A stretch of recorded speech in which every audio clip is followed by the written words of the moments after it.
welcome students to an enriching learning journey ahead with Wood Apple Resources. Class 3 English. I am your teacher Sanvi. Here are your friends.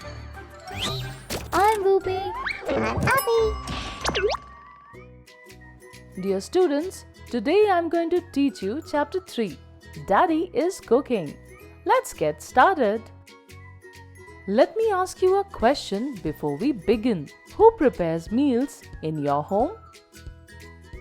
Both my parents cook, but generally my mother does the cooking. My father often cooks on Sundays. That's great.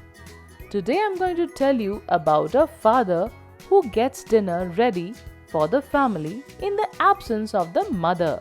You will learn important lessons from the poem. Let's recite the first 5 lines together. Mom is at work and will be late. Dada and Dadi are so great. I am worried about the dinner plate. Papa in an apron with a knife blade.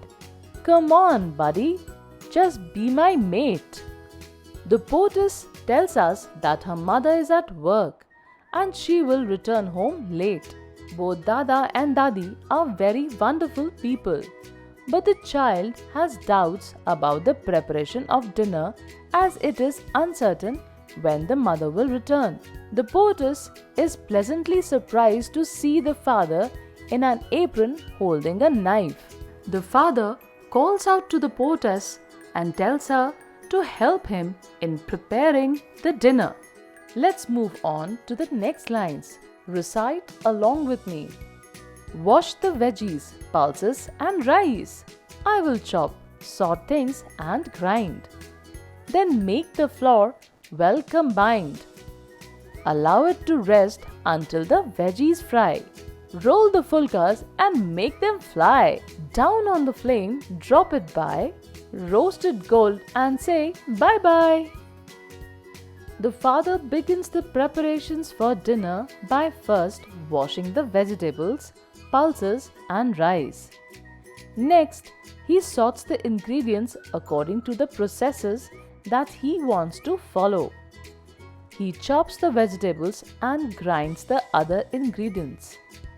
Secondly, he kneads the flour with the help of water and sets it aside to rest for a while he proceeds to fry the vegetables.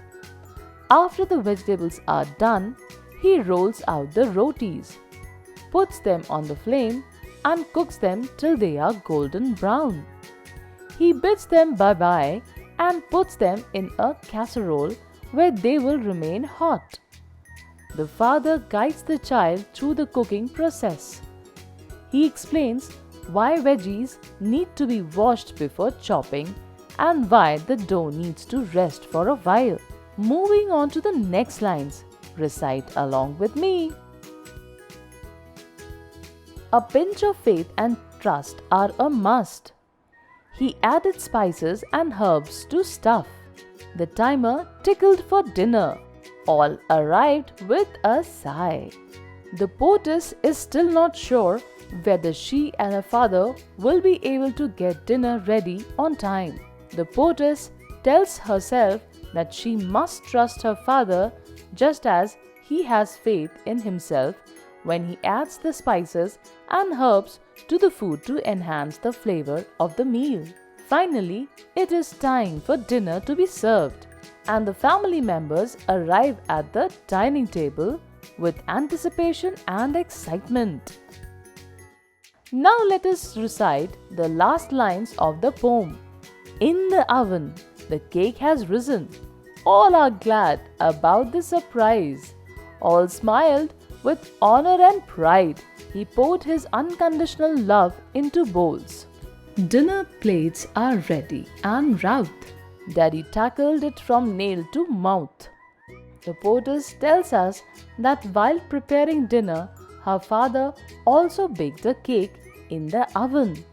When the family sees that the cake has risen nicely, they are pleasantly surprised. The family members smiled with pride and gratitude because the father has not only prepared a delicious meal but also put a lot of love and care into it. The dinner plates are set and ready to be served. The father, with great enthusiasm and attention to detail, takes care of every aspect of the meal, from preparing it to enjoying it with the family. I think you all have understood the poem Daddy is Cooking. The poem celebrates the father's efforts to cook a special dinner for the family and the love and togetherness they shared during this meal. It highlights the joy and unity that can be found in simple family moments like sharing a homemade meal. Let's move on to the next topic for the day. Today I'm going to teach you the concepts of subject and predicate. Let's get started. Whoopi, I need your help. Can you tell us what a sentence is? At your service. This is a simple question. A sentence is a group of words that make complete sense and convey a message or an idea. Thank you, Whoopi. Look at the sentence. The cat is sleeping.